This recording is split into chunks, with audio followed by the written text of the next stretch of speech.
হেই everyone, আজকে আমি আপনাদের দেখাবো কিভাবে একটি পার্মানেন্ট লিমিট পেপাল থেকে ডলারকে উইথড্র করতে হয়। তো আমার স্ক্রিনে একটি পার্মানেন্ট লিমিট পেপাল দেখতে পাচ্ছেন। আমি এই অ্যাকাউন্টে একটি কার্ড অ্যাড করে আমার ডলারটা উইথড্র করে নিয়েছি। তো আমরা জানি অ্যাকাউন্ট যখন পার্মানেন্ট লিমিট হয় তখন সেই অ্যাকাউন্টে কোনো কার্ড ব্যাংক অ্যাড করা যায় না এবং ফান্ড কোনোভাবে বের করা যায় না। কিন্তু যখন উইথড্র এলিজেবল হয় তখন বের করার একটা অপশন থাকে, বাট কোনো কার্ড ব্যাংক অ্যাড করার সুযোগ দেয় না।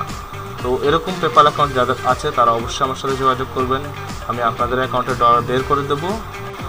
আরেকটা বিষয় অবশ্যই মনে রাখবেন, কখনও পার্মানেন্ট লিমিট পেপাল অ্যাকাউন্টের ব্যালেন্স উইথড্র এলিজেবল হওয়ার পরে ফেলে রাখবেন না, কারণ আপনি যদি আপনার অ্যাকাউন্টে এবার ফেলে রাখেন তাহলে পেপাল লস রিকভারির মাধ্যমে আপনার অ্যাকাউন্টে ডলার কেটে নিয়ে যাবে। তো অবশ্যই যাদের এরকম পার্মানেন্ট অথবা টেম্পোরারি লিমিটেড পেপাল রয়েছে তারা আমার সাথে যোগাযোগ করতে পারেন। নিচে ডেসক্রিপশন বক্সে আমার হোয়াটসঅ্যাপ নাম্বার দেওয়া আছে। পেপালের যে কোনো সমস্যার সমাধান আমার কাছে পেয়ে যাবেন। ধন্যবাদ।